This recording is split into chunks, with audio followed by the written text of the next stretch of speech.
Namaste and welcome to Pods by PEI, a policy discussion series brought to you by Policy Entrepreneurs Inc. My name is Aparna Paudel. In today's episode, we have Soumitra Neupane, Executive Director of PEI, in conversation with Satish Joshi. Satish has worked in Nepal's electricity sector for over a decade on issues ranging from institutional reforms to electricity trade.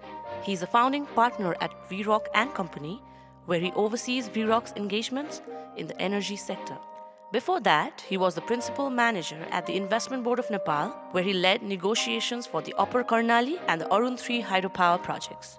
Soumitra and Satish discuss the past, the present, and the future of Nepal's electricity sector and its narrative.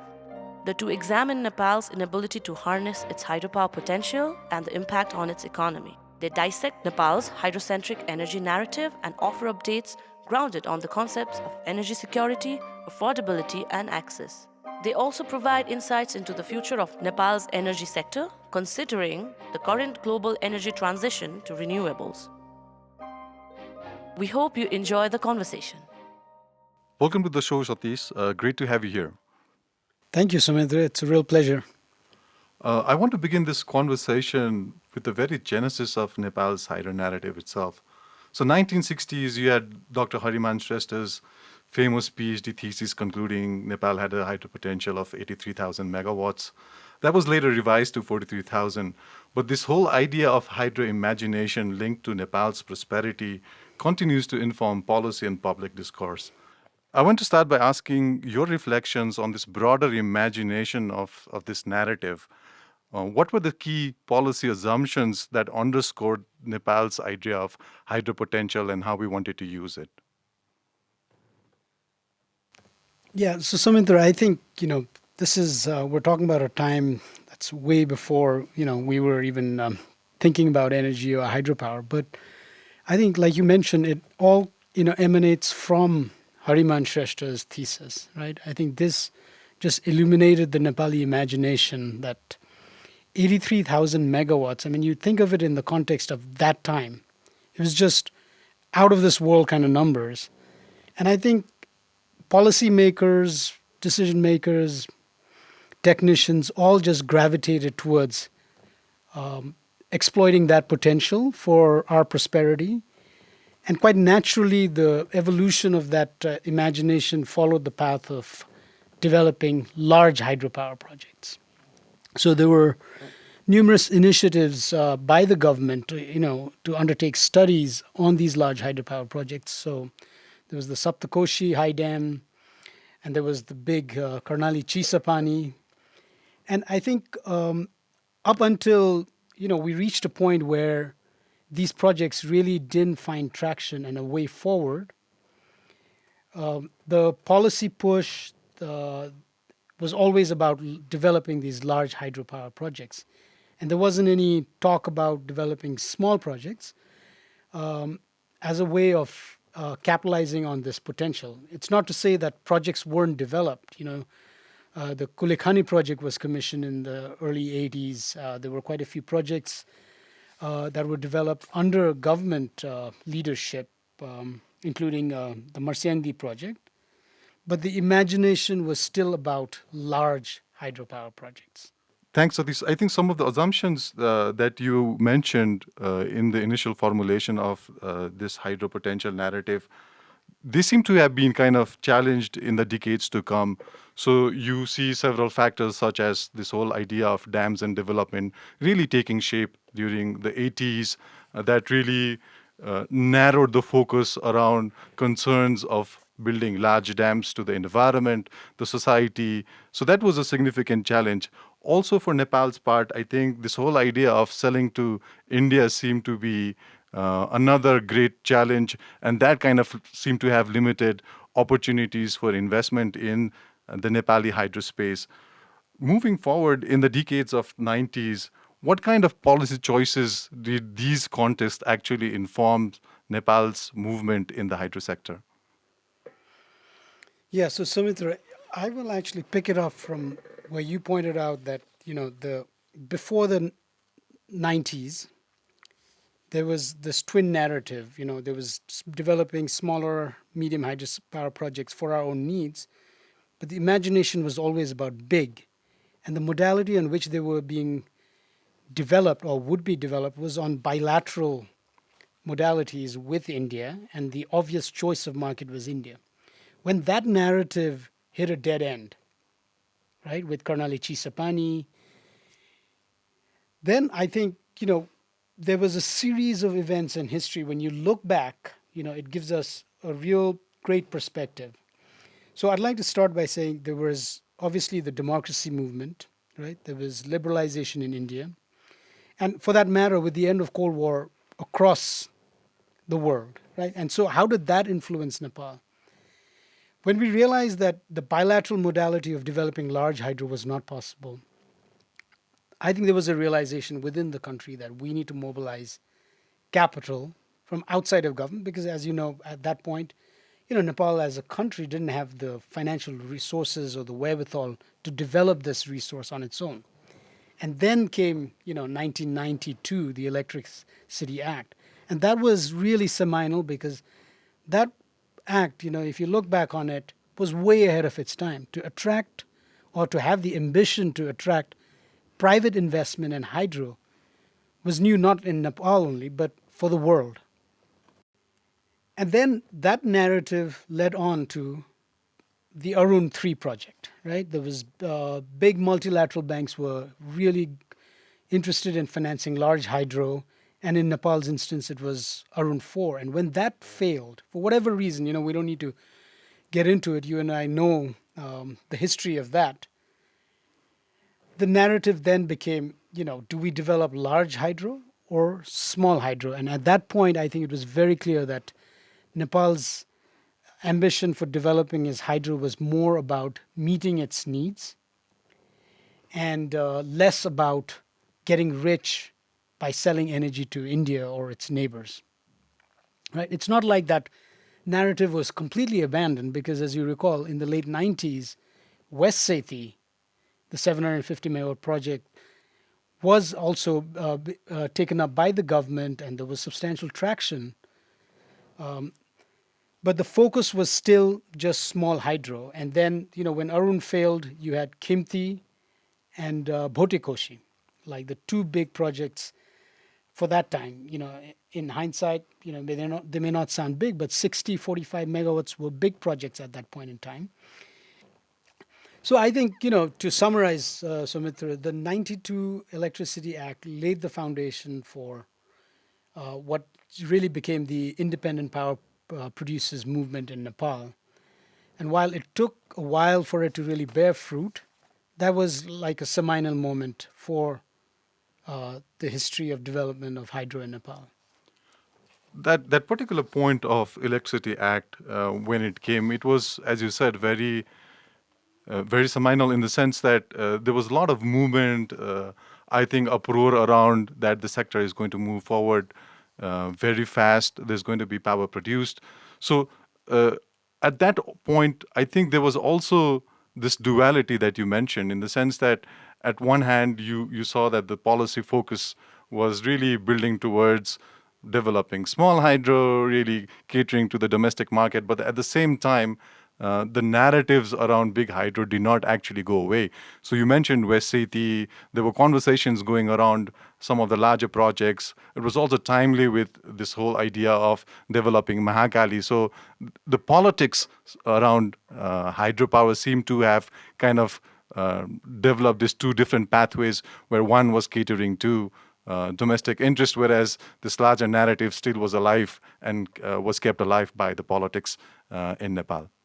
So moving on from there, I think the period of the 1990s to 2000s, there was a lot of movement, there were a lot of issues, but we come to a point where in 2000s, then there was almost 16 hours of power cuts. So it really is an interesting point of exploration for the entire audience. Nepal having the central narrative around hydropower richness, we wanting to develop our prosperity to hydropower. But in a decade or two, we actually did not make significant progress, and we were stuck with extreme power cuts up to 16 hours a day. How did we end up in such a position?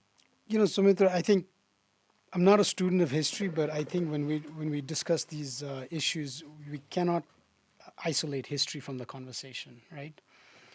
After the development and commissioning of the Kimthis and Bhotikoshis in the early 2000s, our power system wasn't really a big power system, right? Electricity was never an engine for economic growth. It was more for household consumption and very low value consumption.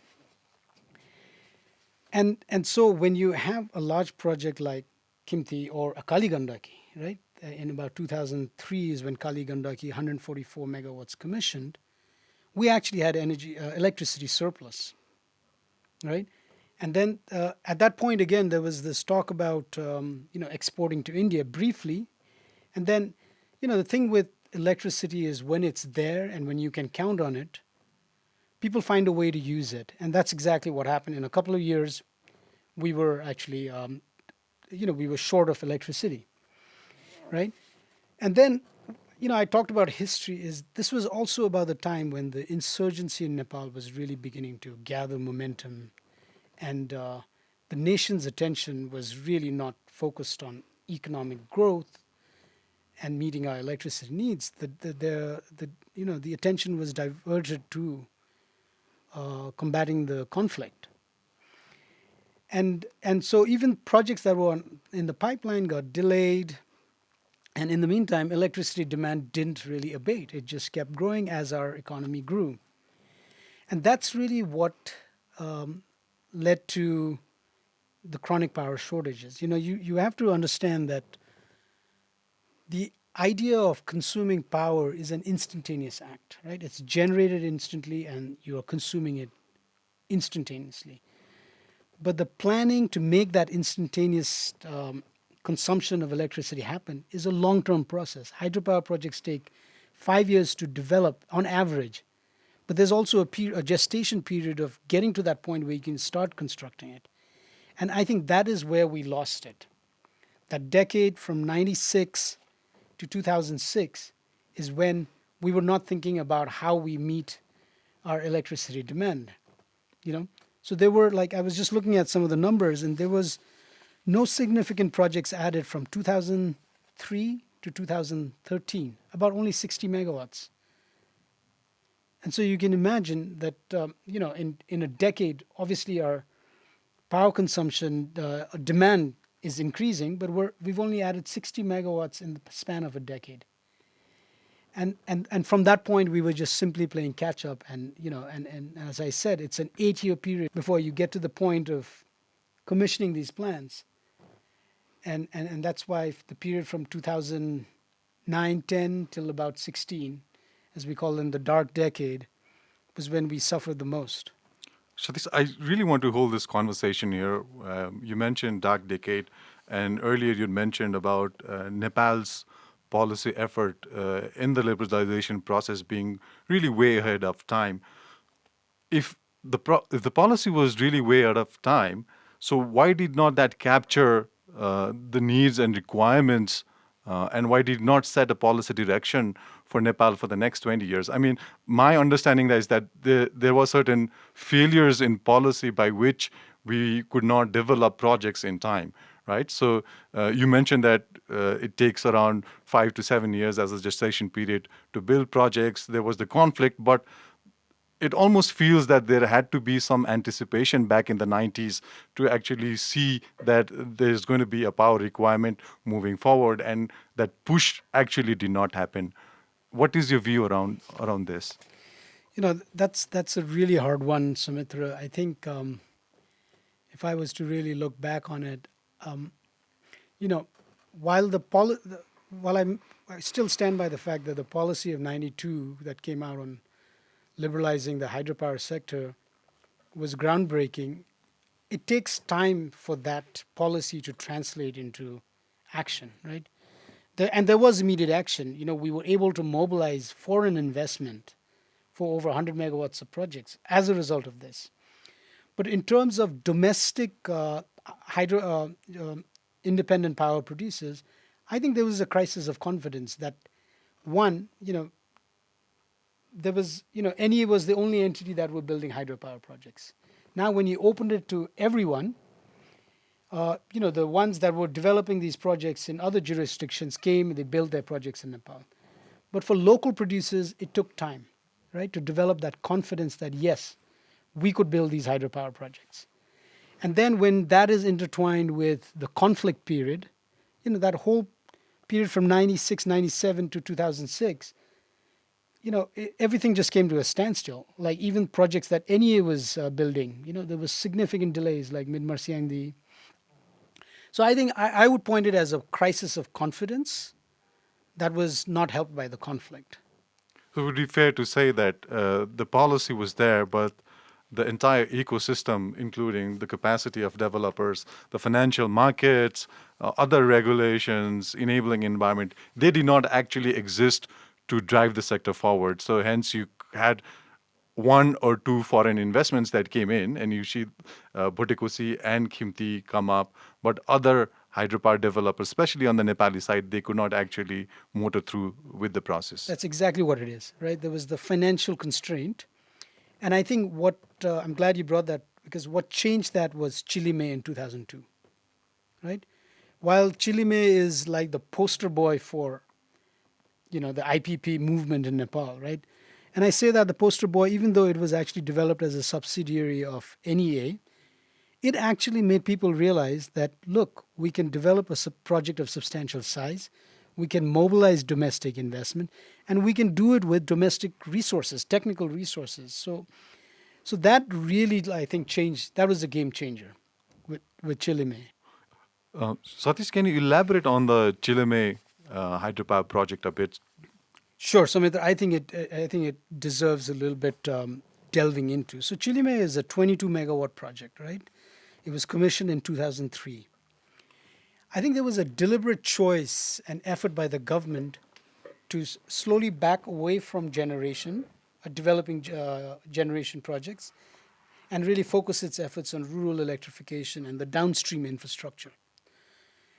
And so what NEA now was confronted with is the hesitancy of the government to finance hydropower projects. So it had to find a way to do it itself, right? It didn't have the wherewithal at that point in time to mobilize commercial capital from outside the country. So it had to come in from Nepal, right? And so that is really what I talk about a crisis of confidence. And and how we overcame that was when Chilime was financed by domestic resources, domestic banks, domestic pension funds, and equity invested mostly initially by NEA employees. Now, obviously, there are issues around conflict of interests. And if we put that aside, the benefit that resulted out of Chilime is what we're reaping today in terms of, I think by next year, IPPs will have more generation capacity than NEA and its subsidiary companies. And I think that is, despite all its faults, is something that was worth it. Moving the conversation forward, Satish, so how did we actually resolve the crisis? How did we end the 16-hour power cuts? I mean, there is a lot of narratives around town of how we did it, but how did it actually happen? That's the million-dollar question.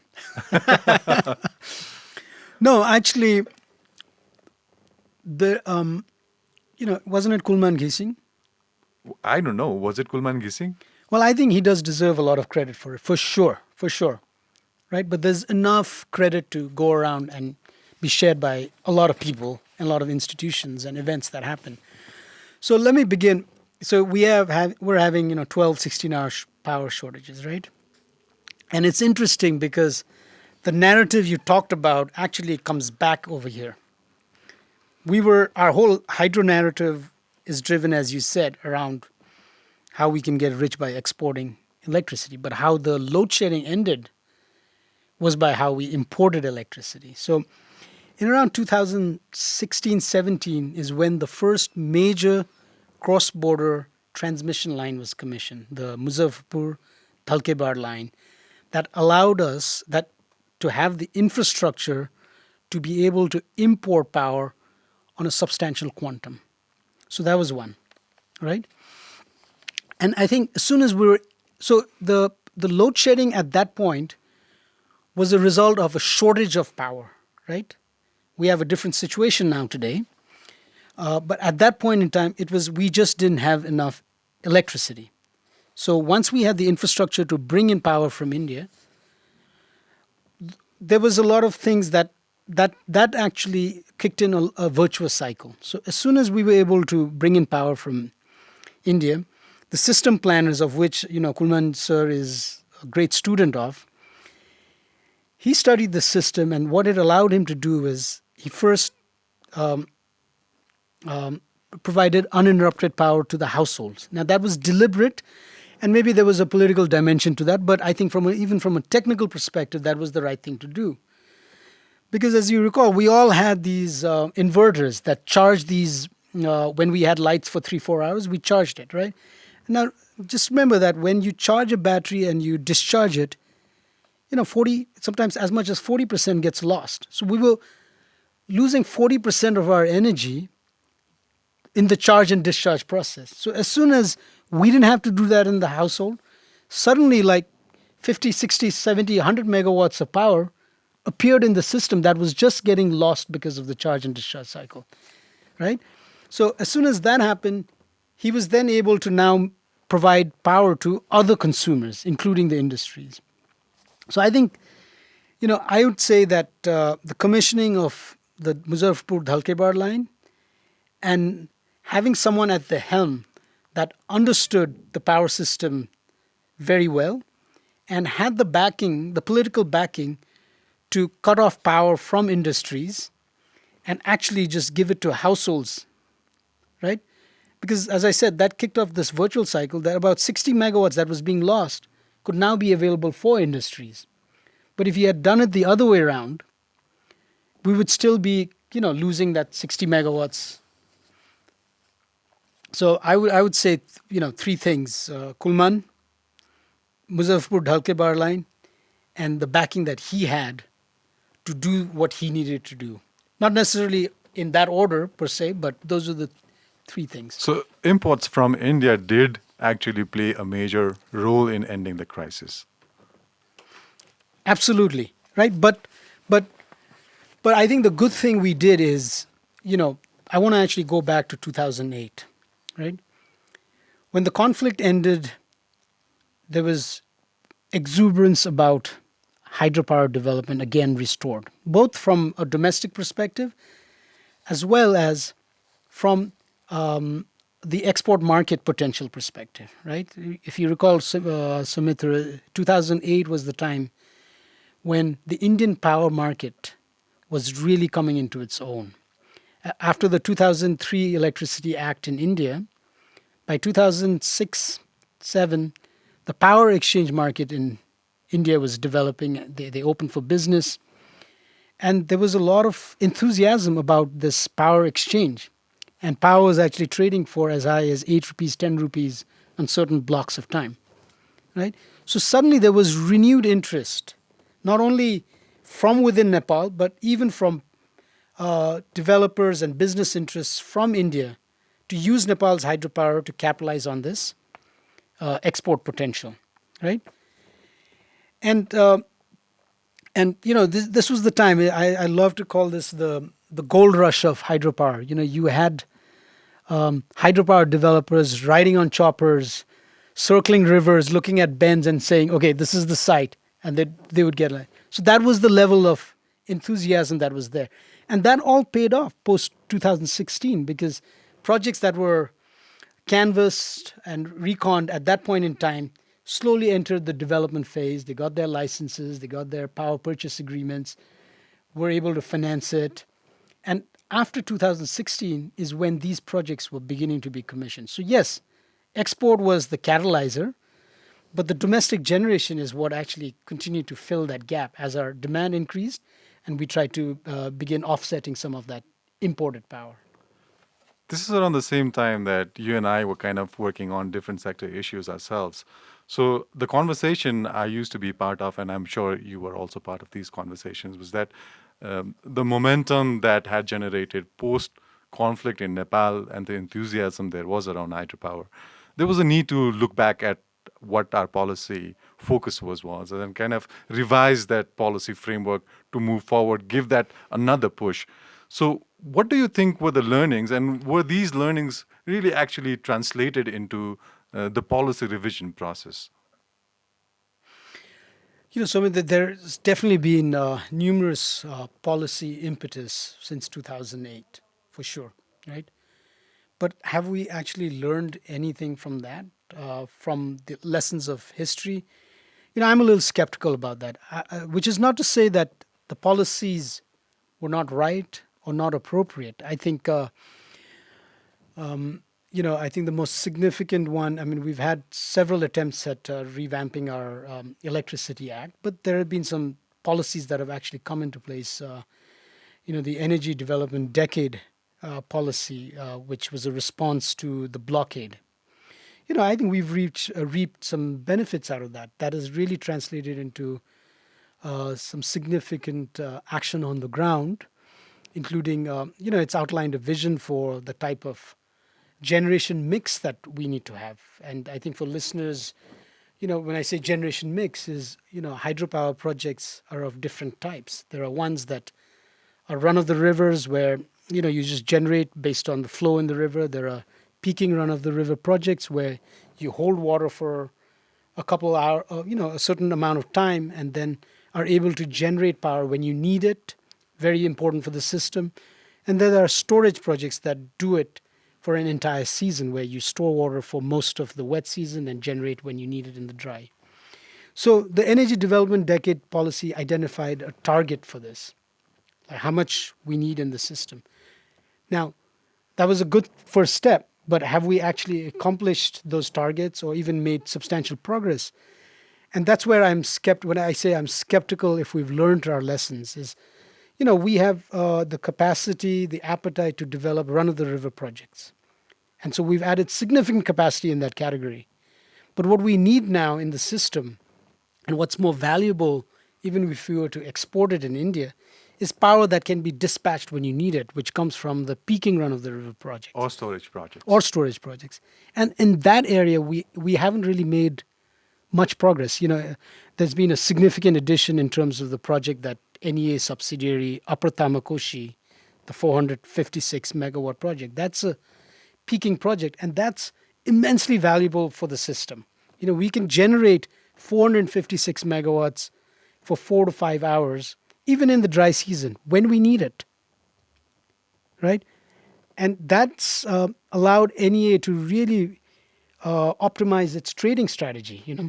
It could hold power and generate it when it can maximize value in the Indian power market. So that's what we need more, but I don't think we've actually learned a lesson there.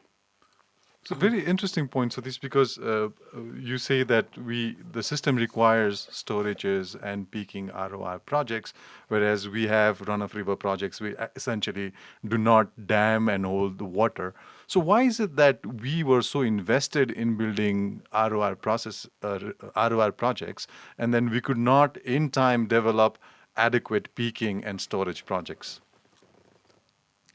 It's from a technical perspective, it's definitely harder to build a peaking or a storage project, and not just technically, but even socially and as well as economically. And that's the point I want to get to is I don't think we've given the right price signals for the private sector to develop these assets, right? And as you said, there's been, private developers develop run-of-the-river projects because economically it makes sense. The tariff and the price signals that it gives. So it was a no-brainer for them, right? But when you want to build and the system requires peaking, I think that's where I think we've fallen short. Is I don't think the price signals really incentivize the development of these projects, notwithstanding, the challenges that are associated with them.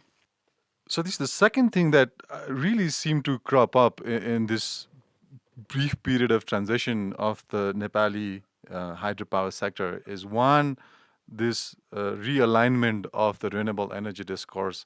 You see that there was this push to bring in quicker forms of energy in the sense of bringing solar power in Nepal, so that that would kind of support the energy crisis. So that paved way for solar to come into Nepal. So Satish, in this brief period of transition that you mentioned, you see two things really cropping up. One is this entry of new renewable energy technology. So there was this focus of the government to bring in solar to resolve crisis. There was attractive tariff actually to begin with, which paid for a few solar companies to come in. At the same time, there was this increasing attention to the domestic market. So you had this hydro narrative around selling to India, but then again, you see this emergence of a new narrative that we should start focusing on creating domestic market, serving the domestic demand, etc. So how do you see these two narratives as part of the larger transition that was happening post-crisis in Nepal? So, Sumitra, I think I'd like to begin by actually talking about energy and electricity, right?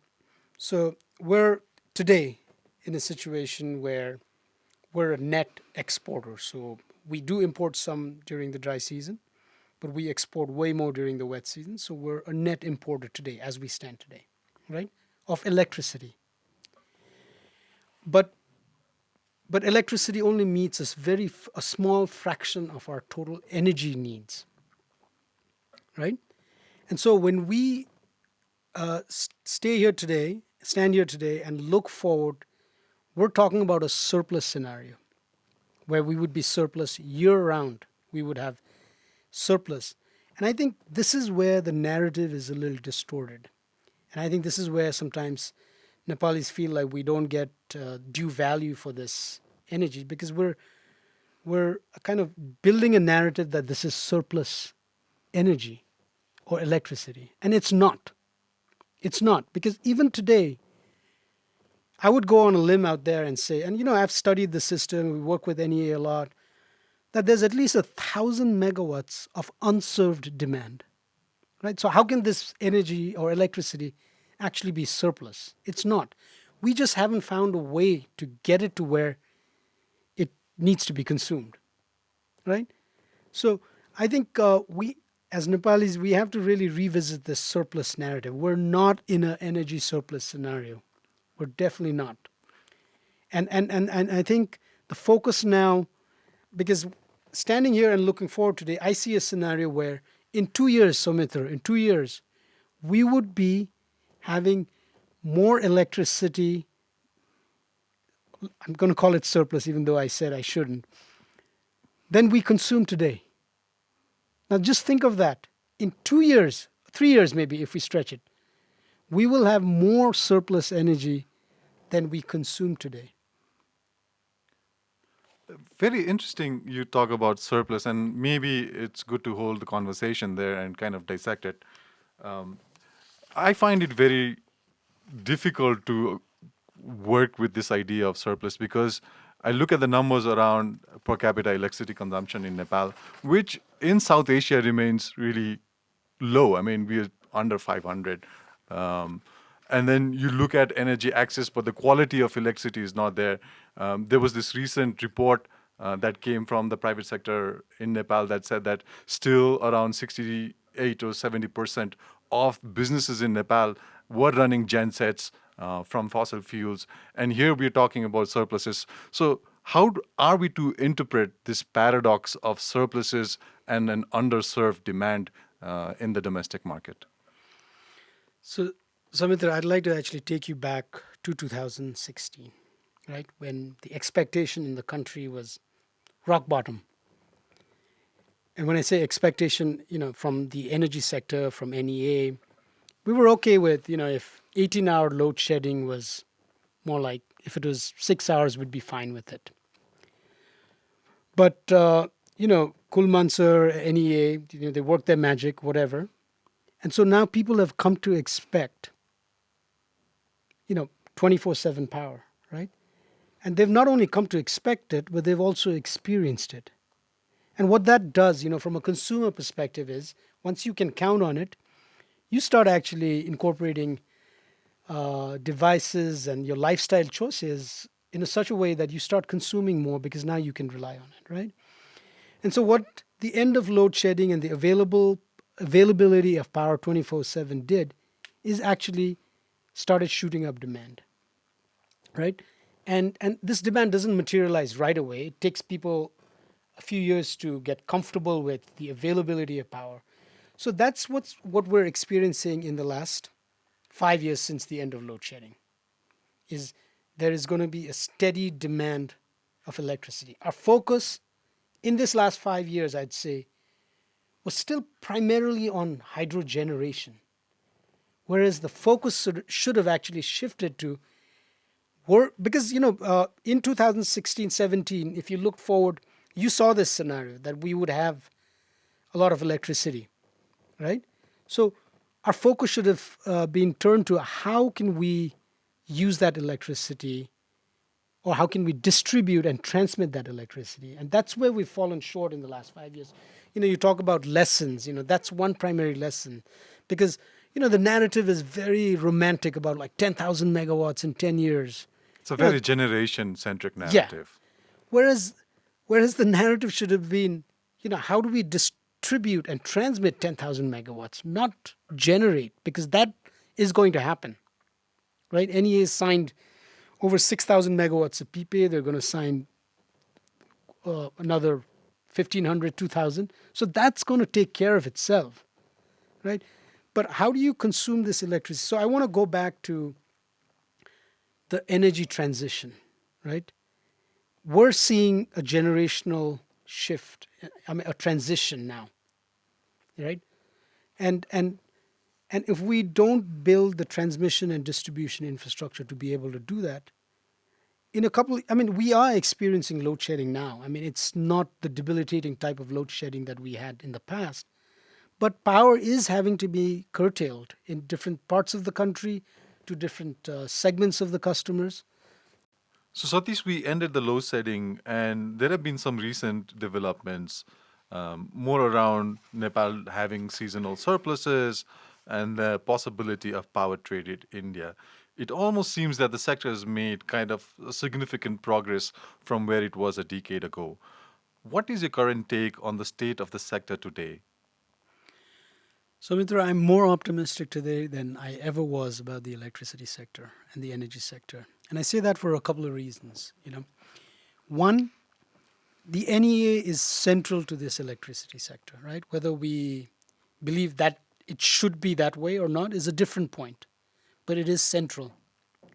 And the transformation we've seen in NEA in terms of its technical and financial performance is nothing short of commendable, right? And that gives me a lot of optimism about the sector because of the position that NEA is in. It's the primary entity that buys all the power and sells it to the end consumer, right? So to know that they are in a financially viable and a sustainable situation, and it looks like going forward that will be the case, is one big progress in the sector. The other is the commissioning of the 456 megawatt Tamakoshi project. As a nation, as a Nepali, I feel extremely proud that this was a project of this size, was built by domestic resources, right? With domestic management. Yes, there were external consultants that were not Nepali, but it was a Nepal-led project. It took a while, and not everything was at fault because of governance and management issues. You had the blockade, you had the earthquake, but the fact that it saw the light of day and the value that it's adding to the system, that's another significant achievement. The other thing is, we go back to our narrative about how we're going to get rich by selling electricity. We're finally at the threshold of potentially realizing that dream. Now, I'm not saying it's all smooth sailing or it has going forward, but we really are, the tantalizing possibility of realizing that potential is more real today than it ever has been, right? And I say that because we're actually selling power to India on commercial terms.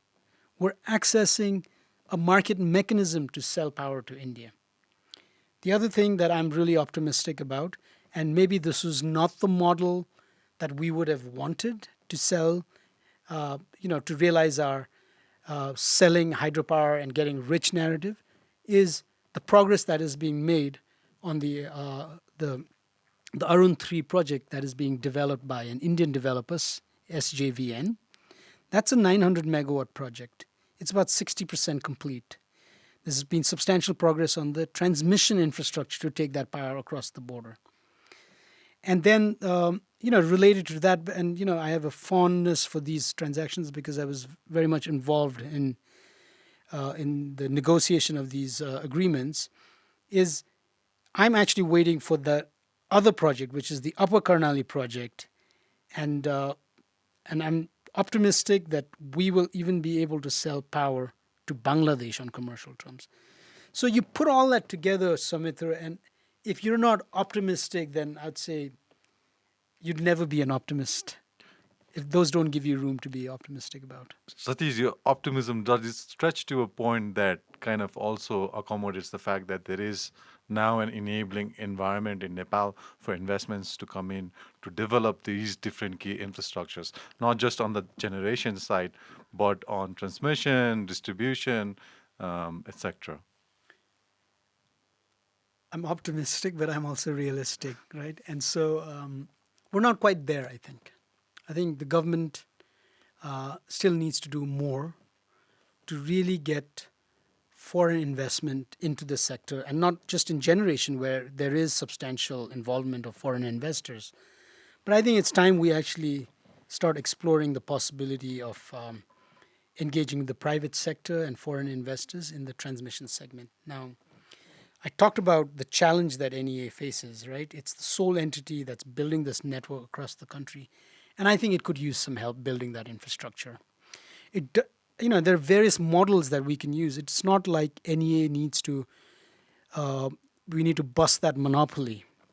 But if we want to really, like as you mentioned, come up the per capita consumption of electricity index and other measures of measuring progress, then I think we need to do more to attract private sector and commercial capital into other segments of the electricity industry. Much of that optimism is grounded on this idea that now in Nepal we're generating surplus energy, right, through hydropower. And that is being traded, or that has a trade potential with India moving forward. But it's really difficult to kind of put that into a larger picture where you have a domestic market that is underserved, you have the private sector that is still running diesel gensets. I think there was this number that the private sector recently put out that almost 68 to 70% of them were running gensets, and the quality issues and the reliability issues of electricity supply still remain fairly questionable. So how are we to interpret this paradox of Nepal now having surplus and then pursuing a trade potential with India, and then this underserved or underrepresentative domestic market? So I would begin by saying that, we really don't have an electricity surplus. We only have it because we're not able to serve the demand that is already there within the country to consume that, right? And at the expense of like repeating myself, it really comes down to developing the infrastructure, the transmission and distribution to get the power where it's needed.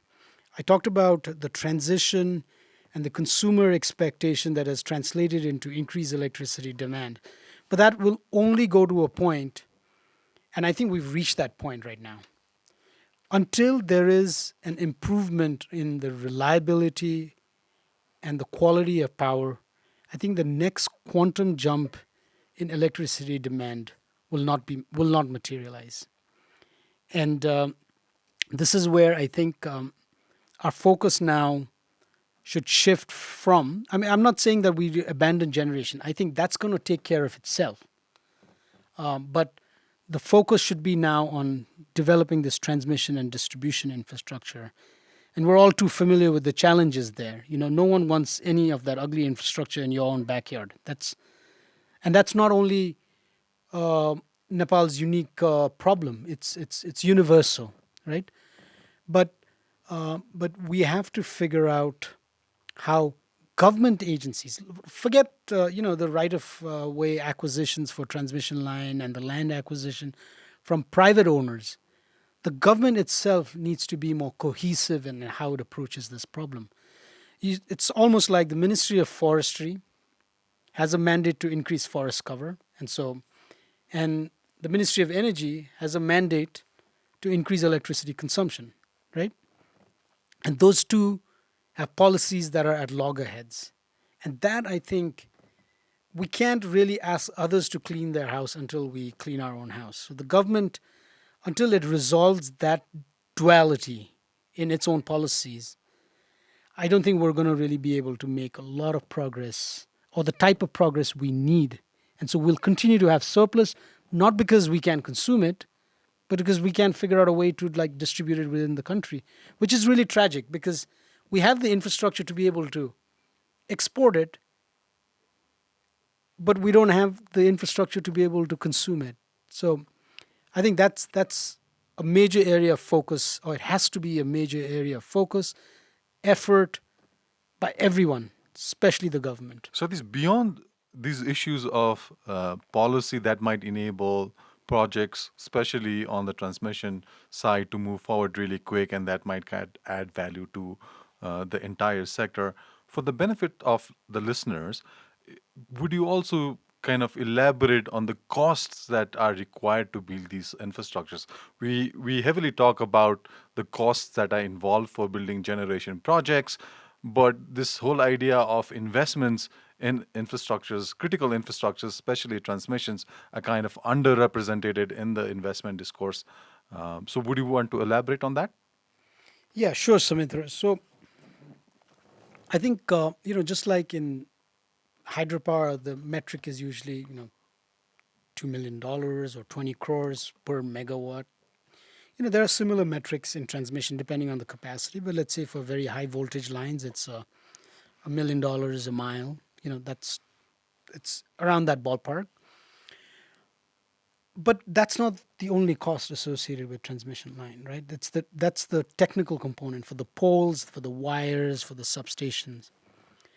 Now you have to remember that these transmission lines traversed hundreds of kilometers, right? And so there's the cost of acquiring the land on which the transmission poles are actually erected. And then in between those poles is what we call the right of way. So that land that lies beneath the wire, in many ways, the productivity or the value, the commercial value of that land is significantly reduced. But the way we're compensated, when you build a road and you acquire land, you're paying people for that entire road, the land that was acquired. But in transmission, it's a little different. And this is a, typical practice around the world. But I think, if you put yourself in the shoes of those people whose lands are underneath that transmission line, with that line overhead, their commercial value is zilch or close to it. They can probably just use it for agriculture, right? And so we have to think of some innovative way of compensating people for that. The usual metric people say is 20% of the value is what you pay for the right of way. And the double whammy for people, is that land has lost commercial value and they cannot really use it as collateral to, take out loans or build a house or for anything. So, it's got not only the value is gone, but they can't even leverage it to derive other values. And I think that's where some policy incentives, innovative kind of compensation mechanisms where they get a stream of income over the life of the transmission line. These are things that I think that need to be explored. We give adequate, justified compensation for land when we're building a hydropower project. And I don't think the same thing is really being happening in transmission. And that's one of the fundamental reasons we have a challenge. So resolving that crisis is going to be really important for Nepal if the Absolutely. sector is to move forward. Absolutely.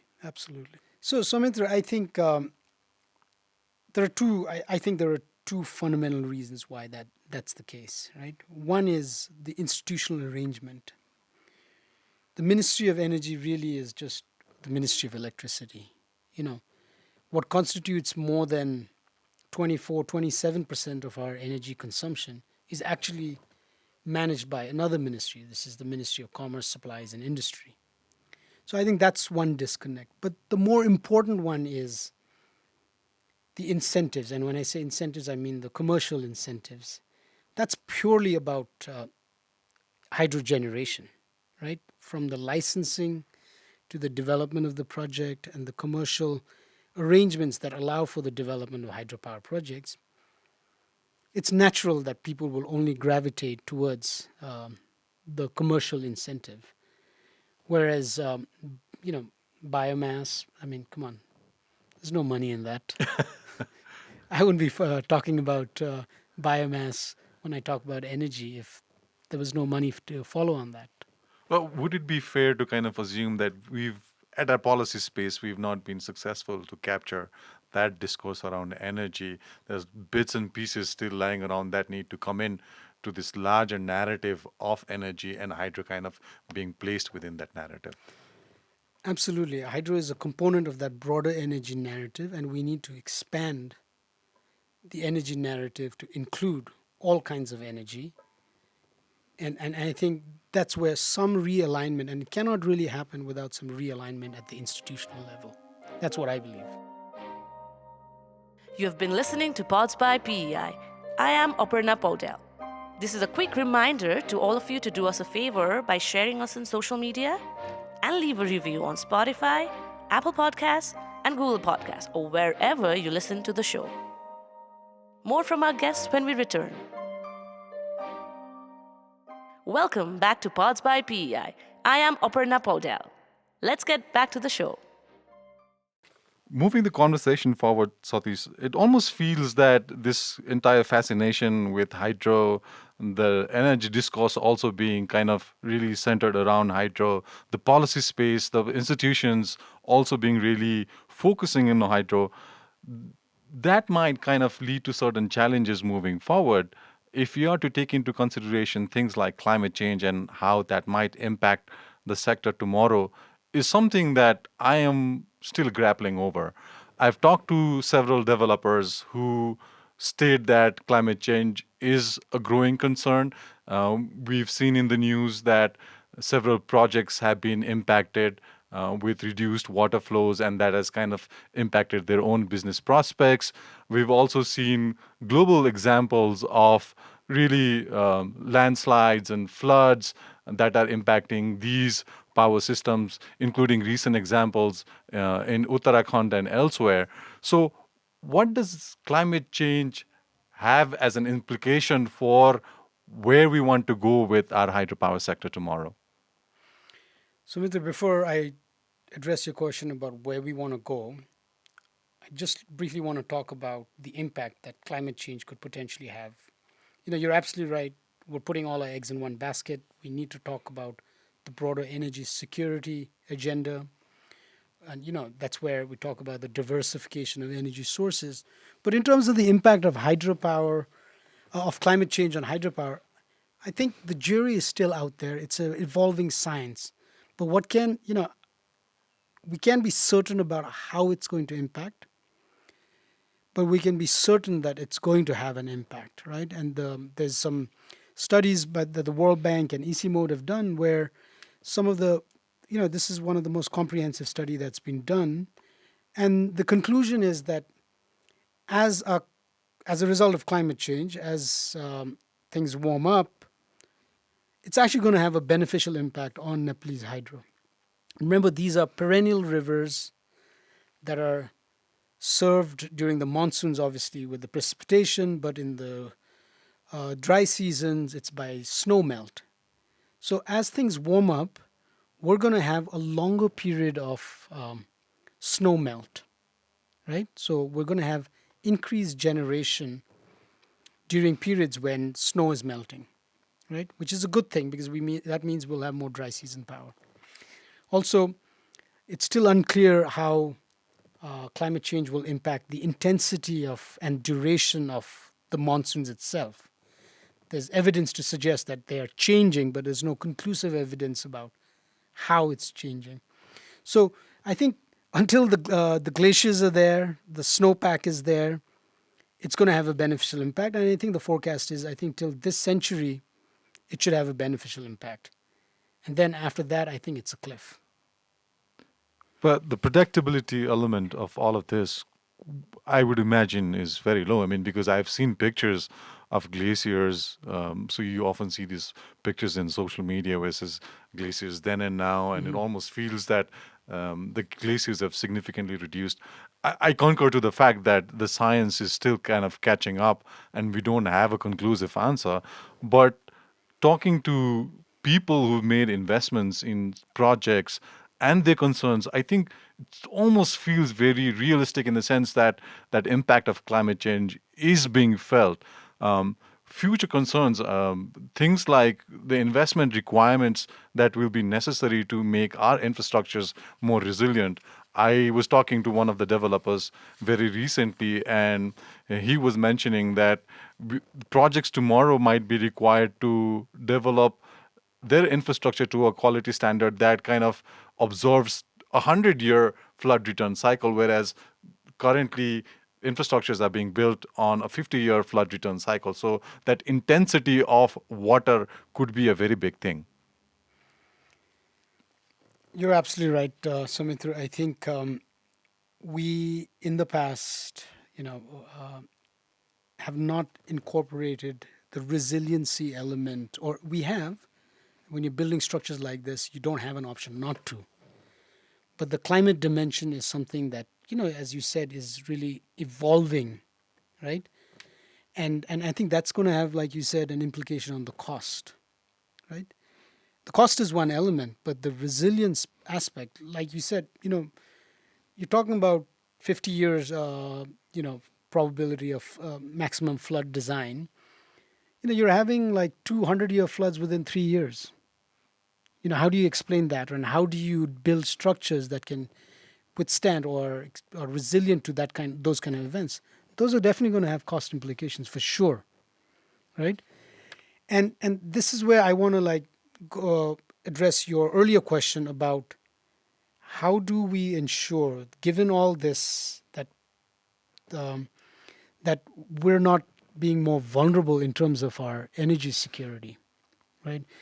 And I think from you quoted the evolution of our energy consumption profile in the last 30 years. Energy today is not just about lighting bulbs. It's the driver of our engine. Our economy, our GDP has evolved to the point where it's a very critical input. And so we've reached that, we're way past that inflection point, but we haven't really given serious thought about energy security. And energy security, I think about three fundamental A's. It's about the availability, access to that availability, and doing so in an affordable manner. And all of these three A's, how do you secure it and insulate it from shocks, whether it's climate related, whether it's tectonic shocks, whether it's economic shocks. So that's the discussion that needs to happen yesterday. And and then the other thing that we need to talk about in terms of energy security is it's no longer just electricity. We cannot just have the electricity Ministry of Energy deciding and formulating energy security policy without having a more inclusive dialogue with other components of our economy. The Ministry of Industry, the industrialists, agriculture. So these things are all really intertwined, and we need to have a more wholesome conversation about energy security and how we ensure it. You've been part of policy circles in Kathmandu. Is that conversation happening today, not yesterday? You said that it should have happened yesterday, but is it happening today? If it's happening today, what do you think are the immediate concerns and priorities for energy security in Nepal? I think some of my concerns I just expressed earlier, Sumitra. I think the dialogue you asked, is it happening? It is, but it is not happening with the sense of purpose and seriousness that it merits. We're talking about energy transition. We're talking about net zero by 2045. And what I feel is, we always have good intentions, and we, as a country, we always want to be out there at the forefront with these declarations, but we're lacking an implementation plan, a more thought out. And I feel like this is one of the shortcomings of our policy formulation is we love bold pronouncements, but we don't really do the work, the hard work that's required to formulate plans about how you get there. Case in point, we wanted to be, what is it in electricity cooking? We want to be 20% by 2020, right? And that was just, somebody just pulled out a number out of thin air and said 20% of cooking will be electric by 2020. But there was really, I talked about the kind of distribution infrastructure you need to be able to make that happen. But there was none of that. And now here we're in 2023, 22, we're trying to figure out how to make that happen. So I wish we would have a more thoughtful, deliberate conversation about energy security at all levels. I think it's happening at the intellectual level, but not at the levels that it's where it can actually have impact. So interesting, Satish, that you mentioned energy security, and I think this is very kind of timely with what's happening in the region and globally. Fuel shocks, the climate change having an impact on the energy system, etc., etc. Well, what is the goal that we as a nation are kind of pursuing towards building a more energy secure future for Nepal? So, Mitra, I think when we talk about energy security, I think we have to talk about, it's the fundamental question on energy security is how do you strike a balance between what you have and what you need but you don't have, right? We don't have fossil fuels. We have abundant hydroelectricity, clean hydroelectricity.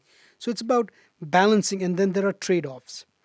I can't say, and the debate on the model is about, are you aspiring for complete energy independence, where you meet all your energy needs through domestic resources? Or do you go for an interdependence model where trade is an important element of that?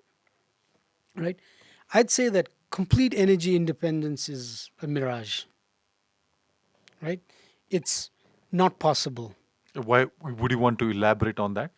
Because we don't have fossil fuels, right? And your view And is that we will still be requiring fossil we will fuels. require until look, even if we undertake this phased transition away from fossil fuels, there are certain industrial processes. Let's take, for example, cement manufacturing, of which it's a major industry in Nepal. I don't think, at least today, we have the technology to completely not need any fossil fuels in the generation process or in the manufacturing process of cement. We need coal, right? Now, replacing coal may be technically possible now, and I think there is a lot of work going on in this, but it's not commercially possible as of now, right? So when, so we will rely on fossil fuels. We just have to figure out how to rely less on it, right? That should be our security agenda. Is that balancing what you have and what you don't, and what you don't, what's your plan in reducing the quantum of what you don't have, right? So that should be the discussion around energy security. And how does how we want to build our hydro kind of fit into this entire equation? You said that it's towards building what we have, but I'm pretty sure that's a more nuanced. There is a more nuanced interpretation around how we pursue that line of engagement. In the sense that, do we continue building ROI projects like we have, or we spend time, money, resources into diversifying our portfolio of hydropower? Yeah, I think so. There are two approaches to this, right? And I think we have to undertake both. The first is what you mentioned, which is we need to start developing hydropower assets that meet our requirements, right? And so run-of-the-river projects are what we call them. When you look at the stack of electricity requirements. It's called like your load duration curve. There's what's called the base power, which is the amount of energy that you need in a 24-hour period cycle, regardless of anything. So that's the minimum amount of power that you need. Am I getting too technical? No, no, fine. Okay. But so run of the river can actually meet that need, right? And then, as you know, electricity consumption is not a straight line. We don't consume the same amount of energy throughout the day. It peaks and troughs, right? And meeting the peak and trough, even though the quantum of energy is much less than what is in the base load, is what costs you the most to meet that need, right? Because you're actually trying to meet that need, which occurs for a very short period of time, a few hours a day in the morning or evening. But you still have to build that infrastructure and procure that power. And that power is usually expensive. And that's where we need to build the peaking run of the power projects that can meet those peaks when we need it. It's what I call dispatchable power. Is you generate it when you need it. So you're holding water, which is like a stored form of energy, and you generate it when you need it. So we definitely need to invest in that if we want to move towards a path of being more energy independent. Now, alternatively, we can meet that need also through trade, right? Why build a hydropower project just to meet your needs for 2 hours a day when you can probably import it? Satish, what you're essentially saying is that it is going to cost us more to build a power system for when everybody switches their light on at the same time, right? So in the evenings when everybody is switching on their lights, so we need more power. And to develop a power system to meet that particular need is the most expensive, right? Absolutely. And it's expensive because, when you make an investment decision, right, you're making the calculus about how you're going to get that return, right? And if your asset is only being used for 4 hours out of 24, and it almost costs you the same to develop that asset, or in fact, it costs a little bit more to produce that dispatchable type power. So the underutilization of the asset, whether it's the distribution infrastructure, right? Because remember, when you're building your distribution and transmission infrastructure, you're building it to meet your power requirement, even when what we call the peak power requirement, when your demand is the maximum. But that maximum demand only occurs for a very short duration of time. But you still have to build that infrastructure to meet that demand. And so the underutilization of that asset is what makes it an expensive proposition. But it also has an interesting proposition in the sense that that catering to that demand is really where is the potential in the Indian market itself, right? So here you're kind of in a policy dilemma in the sense that it's it's expensive to build that infrastructure, and then it may make sense to bring in the trade element with India to bring that power in. But at the same time, that is where you're going to fetch the largest amount of value for trade in India. Yeah, it's valuable, Samitra, because the cost of not providing that power is even more expensive, right? You have two alternatives. Either you meet that requirement, develop that infrastructure, or you not meet it and just shed load, right? And that is more costly, like the economic impacts of not meeting. And in terms of the value of that power in the Indian market, and now because power is traded on an exchange, you have. So I just want to talk a little bit about how the exchange works, right? You have 96 time blocks in which you can sell power. You can sell X megawatts for 15 minutes or any multiple of that through a 24-hour period day. And and and the market, the good thing about the exchange is it gives you the right price signal. So when there is extremely high demand, power price is high, right? And this is why, we need to develop more of these assets in Nepal, not only to meet our own domestic needs, but also make it a more valuable proposition when we need to sell it, when we have surplus and we need to sell it in the export market. Satish, I want to come back to your point about how you framed the energy security idea, that being Nepal utilizing its own resources, hydropower resources, at the same time pursuing a strategy of interdependence with its neighboring countries, vis-a-vis India specifically. How would energy trade kind of feature? You've talked about this, but is energy trade a realistic possibility to be discussing with India at this current moment in time? Absolutely, Samitra, and the reason I'm so affirmative about that is it's actually happening, right? But you and I know we've had a lot of discussions about this. India recognizes electricity as a strategic commodity.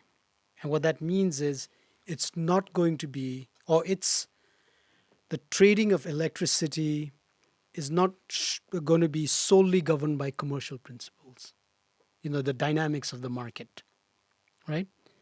And what that does is it always casts a shadow. Geopolitics and a country's strategic interests casts a long shadow on trade of electricity. But be that as it may, and the risks that are associated with that, trade has an important role to play in reducing the overall cost of electricity across the region, improving reliability and affordability. You'd Right? say win-win for all. It is a win-win for all. But like I said, the shadow of geopolitics will always be all over that, right?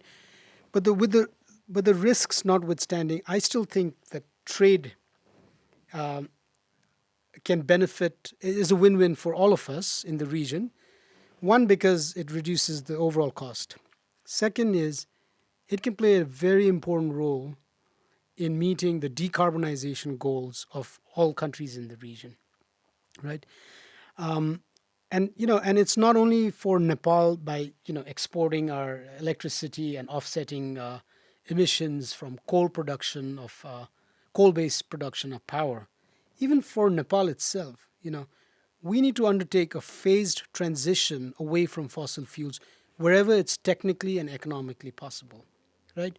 If we continue that trajectory that we're on in terms of the growth of fossil fuels, by 2030, if we just continue at that same rate that we have in the last 30 years, we'll be around 30% or 40% of our energy source would be met by fossil fuels. Now that, from a That is a emission big number. perspective, that's a big number, and it's of a bigger energy pie. Remember, we'll be consuming a lot more energy in 2030 than we are today, right? So the transition to electricity, clean electricity, is that should be the top of the agenda in terms of and we can achieve that through trade, right? And the reason I say trade and why it's important for Nepal also, if we develop these hydropower projects and with the production profile that they have, there's a feast in the wet season and there's a famine in the dry season, means to meet all our energy needs during the dry season implies that we will have tremendous amount of extra energy in the wet season, right? And for all of that electricity to go waste would increase the cost of electricity domestically. So if that can find a market in India, in Bangladesh and beyond, it's a win-win for all because that electricity would offset coal-based generation in India and Bangladesh as opposed to just not deriving any value, you know. There's this idea of complementarity, and if you had to take the Indian energy market or the energy system overall and the kind of transition it's making, so it's often said that with growth of renewable energy, especially solar and wind in India, that is going to send a better signal for power profiles like we have in Nepal from hydropower. How much of that is actually true? I think in terms of the price signals, I think there is already movement on that front. So I'm actually really optimistic that that will come, right? And I see two drivers for that. This we talked about the net zero and decarbonization goals of countries and the targets that they've set for themselves. And one of the ways that India is actually trying to achieve that is just ramping up renewable generation, right? And by its very nature, renewable is intermittent, whereas power demand is not necessarily in sync with the intermittent generation of solar or wind, right? So there will be the intermittency will require a source of generation that can be turned on and turned off as and when the system requires it. And the reason I say that the price signals will come is there's already an evolving discussion in the policy circles in India about the kind of incentives that can be put in place to bring on these types of generation that a dispatchable hydropower project can bring. We've already seen the hydro purchase obligations. So what that is a lot of countries have renewable purchase obligations as a mechanism for governments or utilities to source more of their generation from green sources, right? It's similar to that, except this is a specifically from hydropower generation. Now, while this is not currently available for hydropower projects outside of India, I think it's only a matter of time that it will be counted towards that, even if the generation is from Bhutan or Nepal. The other thing is there's this thing called spinning reserves and black start. And what these are really is excess or standby capacity in the system to be turned on when you need it. So the spinning reserves are something is when there's a mismatch in demand and supply, before the system actually breaks down, the frequency of the electricity starts deviating from what is the desired level. So like 50 hertz in Nepal's case. That would mean you would require some power and the backup just in case there's something wrong with the system Exactly. operations. Exactly. And so you need a source of power that can come on and off immediately. Coal or thermal generation can't do that, right? Solar, you can't rely on solar to be there when you need it. So it's really the hydropower projects, and the specific ones are the ones, whether it's peaking or storage, that have stored water, which is stored energy, that can be turned on when you need it. And with hydro, you can generate electricity and you can ramp up in a matter of seconds. Whereas, let's say for coal, it would take hours. For combined cycle gas plants, it's also pretty close to instantaneous, but not as fast as hydro.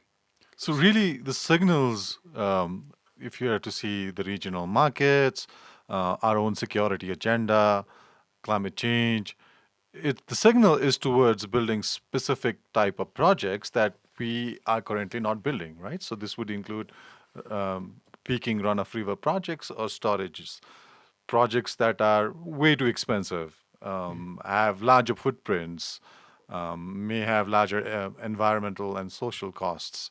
Um, how are we to move forward with this in the sense that how do we set a policy direction that we develop adequate systems of PROR and storage where that is also catering to our own requirements as well as kind of cashing in into available opportunities in the regional markets? Yeah, I think you answered your own question, Samitra. It's a question of that mindset that now you're developing hydropower for a very specific need, right? And that need is the power, the dispatchable nature of power that will be increasingly valuable as India ramps up its solar power and wind power targets. They have targets to put up 400 gigawatts, right? Just to give viewers or listeners context, Nepal's total system right now is 2 gigawatts, and India plans to add 400 gigawatts by 2030. That's going to introduce a lot of variability in the system, and to stabilize that, we're going to need peaking, the type of power that peaking run of the river and storage projects can provide. And I think realizing this, there are discussions already underway in policy circles and regulatory circles in India about addressing this need and what kind of price signal would be appropriate. So I'm really optimistic that they'll come. It's a matter of time. What about the policy space in Nepal? What kind of conversations are currently happening around this future direction for hydropower? I think, in Nepal's context, I'm actually a little disappointed that we're not making the same kind of effort to address these kind of issues.